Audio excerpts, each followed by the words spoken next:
मौलाना सरदार अहमद साहब रहमतुल्लाह अलैह के पास ना एक बूढ़ी अम्मा अपना बेटा छोड़ गई। तो हजरत साहब ने को 2, 4, 5 महीने रखा। तो बाद में उसकी अम्मा को बुला के कहा कि भाई तू बेवा है, बेटा तेरा यतीम है, मैं नहीं चाहता कि इसका वक्त ज़ाया हो। ये पढ़ने पढ़ने वाला कोई नहीं, सारे नहीं भाई पढ़ने वाले होते। अब यहाँ उलमा बैठे हैं, मैं बेअदब भी ना हो जाऊँ। कुछ पूरे 8 साल लगा के भी आ जाते हैं, सनद भी उनके पास होती है। नाराज ना हो जाना, ये तो सब अच्छे लोग हैं। सनद होती है पर पता पुता कोई नहीं होता। ये आला हजरत ने लिखी है बात। सनद होती है, पूरी डिग्री होती है, उस पर कई लोगों के साइन भी होते हैं। तो बहुत सारे तालिब इल्म ऐसे होते हैं जो मदारस में कहते हैं मैं फाजल फलां हूँ, लेकिन कोई शय पास।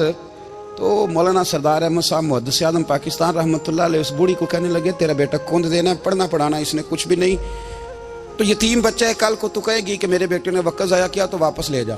बूढ़ी अम्मा रोने लग गई, कहने लगी मैं पढ़ाने तो नहीं लाई थी, मैं तो आपको रब का वली समझती हूँ, मैं तो नौकरी कराने लाई थी।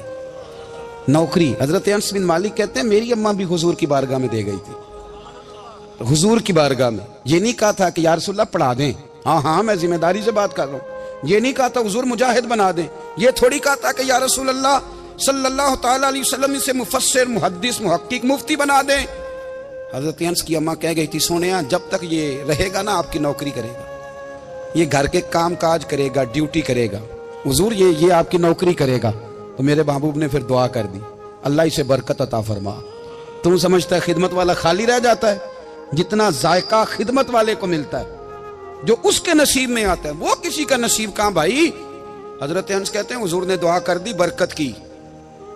मुझे तो खेती बाड़ी आती भी नहीं थी, पर लोगों के बाग में साल में 1 दफा फल लगता था, मेरे बाग में 2 दफा लगता था। हुजूर ने दुआ कर दी, या अल्लाह इसे औलाद दे। फरमाते हैं मेरे बेटे, मेरे पोते, मेरे नवासे, मेरी बेटियां, फरमाते हैं मैं जिंदा हूं और मेरी 100 औलादें मौजूद हैं।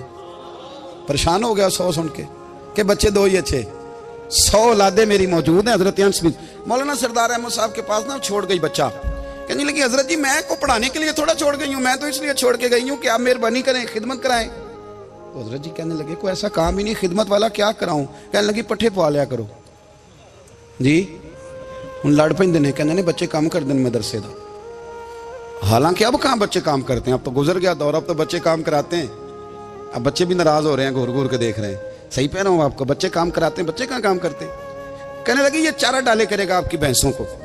तो हजरत ने उसको कहा कि बीबी चारा मेरी भैंसों को डालने के लिए मैंने बंदा रखा हुआ है, तो तू जा ले जा। कहने लगी हाथ बांध के हुजूर मेहरबानी करें रख ले, चारा डालेगा। और पुत्र तवज्जो से चारा डालना हजरत की भैंसों को। रोने लगी, हजरत ने रख लिया, महीने का खर्चा भी देते। शाम को ना वो सारा दिन काम करता, शाम को आके पैरों में भी बैठ जाता। हजरत जी लाएं तेल थोड़ा सा, पैर ना दबा दूं। 8 साल साथ वाले पढ़ते रहे, ये बेचारा नौकरी करता रहा। मेरा रूप भी नहीं ते मेरा रंग भी नहीं, और मैनू यार मनान दा टंग भी नहीं। कभी कभी ना हजरत बिलाल हबशी फारग होते ना, तो नबी पाक की बारगाह में अर्ज करते हुजूर कोई काम तो नहीं, सारे हो गए, हुजूर जाऊं जरा, चले जाते। एक दिन सलमान फारसी कहने लगे या रसूलल्लाह ये बिलाल कहाँ जाता है।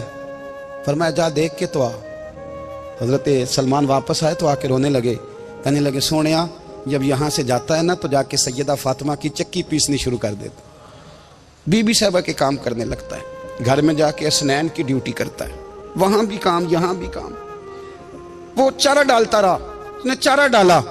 हजरत मुहद्दिस आज़म की भैंसों को दस्तार फजीलत का वक्त आ गया, सारे पगड़ियां सजा के आ गए, आज दस्तार होगी। ये ना पीछे होके बैठ गया, चूंकि पढ़ा ही नहीं था तो दस्तार का है कि दस्तार तो उसकी जो पढ़ेगा। हमने तो पढ़ा ही नहीं, हमने तो यार पढ़ा, घर पढ़ा, ड्यूटी करी। हजरत मुहद्दिस आज़म रहमतुल्लाह अलैह के यहाँ जब ऐलान होने लगा ना कि अब दस्तार होगी, तो हजरत ने पहला ऐलान उसका फरमाया। तो मजा वाला बंदा कपड़े भी कदी कदी बदल देना। वो कहते जिस हाल में भी था मैं पलट के देखने लगा कि पढ़ा पढ़ाया तो है कोई शय नहीं। तो ये माजरा